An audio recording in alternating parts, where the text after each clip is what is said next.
PattNoday.com. I was touched by the things that you said to Beth that you told me, and then thanks for the hug. That's good. I thought I'd just send a video as opposed to messaging on Facebook or just my camera here. Video just seems to express my thoughts better. And you touched on some really profound things. And I'm pausing because I'm reflecting on all the things that we went through at Cumulus, starting when you did promotions. And I'm not sure how you'll take this, but I remember one promotion saying, now listen, I love David Patella. I loved him. He took great care of me. Don't think he was a good market manager. He was probably a good sales manager and a great salesman, but I think he was out of his depth as a market manager. But when he was at Cumulus, he took great care of me, and I'll always love him for that. But he came up with some zany ideas, like having department head meetings on Friday, the worst day of the week for a production director. And he always saved your report for last. And there was this one time where I had a lot to do, and I think I had serious stomach problems. I might have been getting an ulcer, I'm not sure. And I was just in agony. And your report was like 20 minutes long, and I'm just thinking, oh, Pat, I got to go to the bathroom. Come on, wrap this up. And as if I have any room to talk, I am the most verbose person. I have a colleague that I worked with at Cumulus, and he's a good friend of mine, and I think he's more verbose than I am. We were getting these conversations. He worked with the traffic department and how to figure out something with wide orbit software. And it would take, it's a 5-minute conversation. Hey, Brian, how do I do thus and so? And we'd be on the phone for an hour and a half.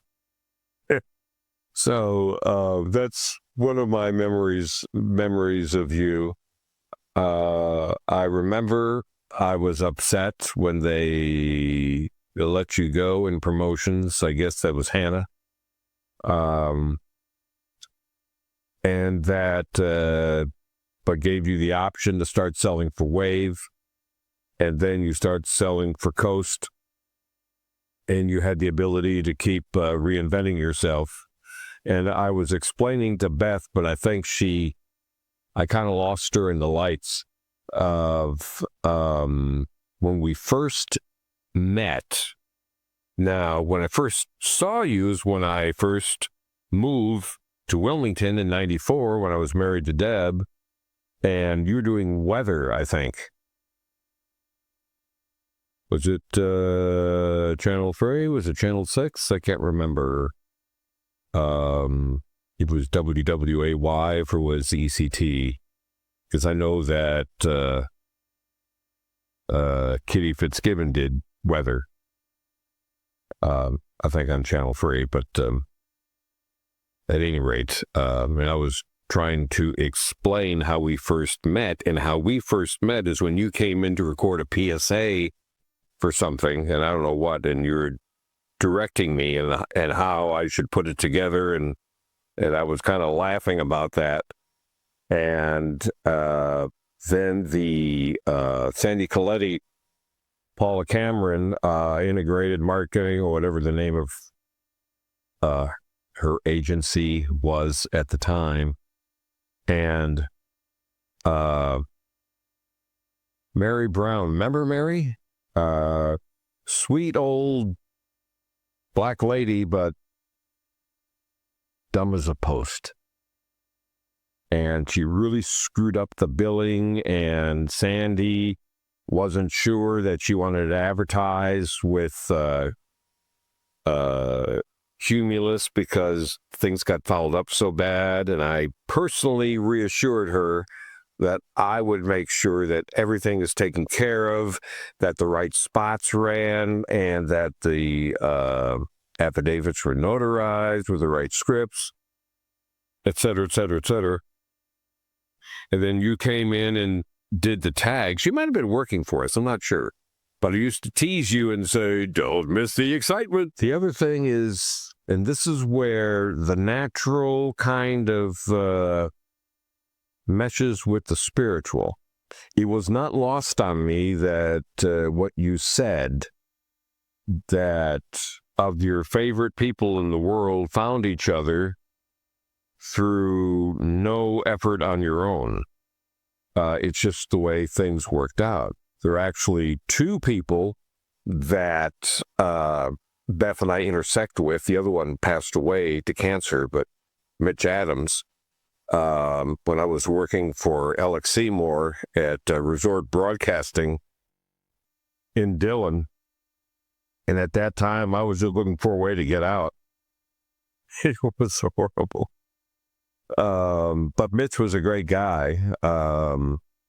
And she knew Mitch, and then she knew you, totally unrelated to our relationship. And then your baptism, which I remember well. I didn't know anybody there, but Beth was there, but of course I wouldn't have known her. And to me, it was surreal because I didn't know you in a church environment. I only knew you in a work environment. I think the other thing is, I'm not very proud of this in a way. In a way, it's a happy memory. You understood me. I understood you. And I think just like you, I love the Lord. I've been a Christian since 73, but I'm a victim of circumstance, a very weak father. I know he was an alcoholic, and he was not a Christian. And my whole Christian life has been a struggle. And it's been hard, a roller coaster.